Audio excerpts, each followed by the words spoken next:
Any experience in New Zealand is a good experience. So don't think that, oh my God, I have this mindset around this job, it feels low level, I don't want to do it.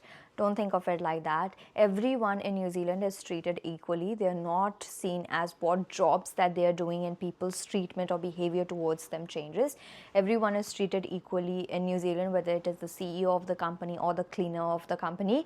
They are seen the same. So whatever experience that you can get as a part-time employee, then you just straight away start that.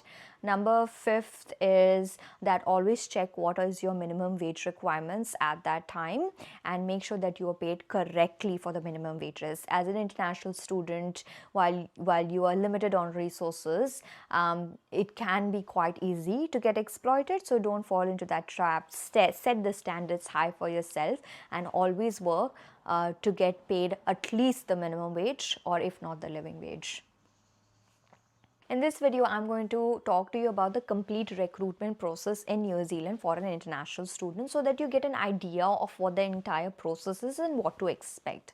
So once the application has come through, whether it is through the job boards, through LinkedIn, paper application, or if you've just handed over the CV, what the recruiter will do. Now, there's a difference between the recruiter and hiring manager. And before I get to the recruitment process, I just want to clarify that the recruiter is probably someone who is acting as the administrator. They are the person who's managing, making sure that the candidates are moving through the right buckets of the recruitment process quite easily. So they're managing the application. The hiring manager is the person within their team the vacancy is. So they're two separate roles. Sometimes they can be the same role, but most likely they're two separate roles. So the HR is doing the HR functions of making sure applications are coming through and processing correctly, and hiring manager is looking for the person who can fit within the team and solve whatever business problems that they have after this recruitment can. So that's two different things that you need to be aware of. So the applications comes through, then the recruiter looks at all the applications that have come in the bucket, then they look at the criteria. If you have matched the criteria, then they move you to the next round, which is most likely a phone interview. They'll ring you up, they will try to understand you from a human being point of view rather than a paper point of view, because you've written your cover letter. Now they just want to match the words that you have spoken with the real human being. After they have spoken to you on the phone for about, I think, 15 minutes, they would have a quick chat. So always be prepared for a phone interview after you've made an application. You may never know who ends up calling you when.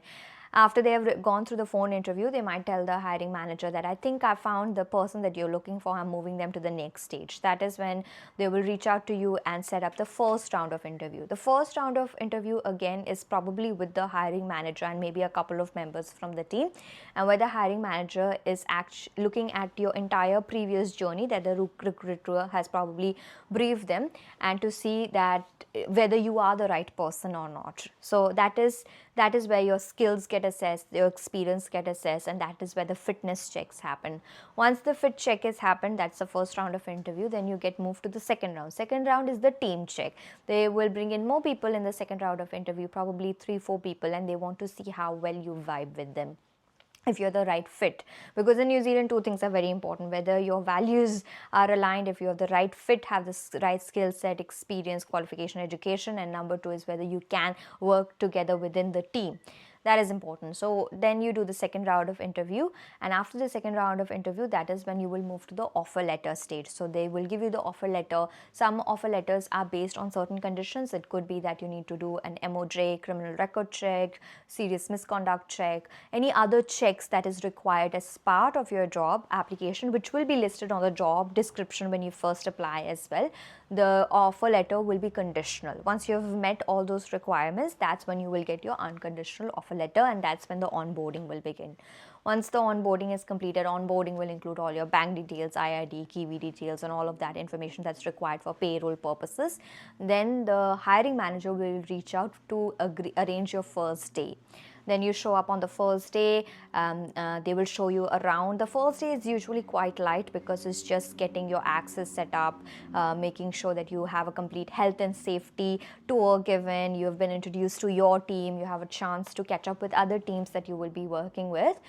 So the first day is quite light, and probably you might get to go home a little bit early as well.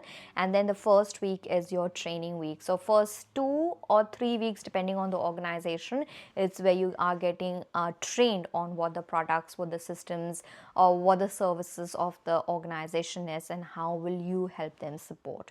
So this is the entire recruitment process in New Zealand. This is a very standardized, generic recruitment process that I have shared with you. Now it will vary between industry, types of roles that you're applying, and also your employers as well. But this is the entire in a nutshell for you.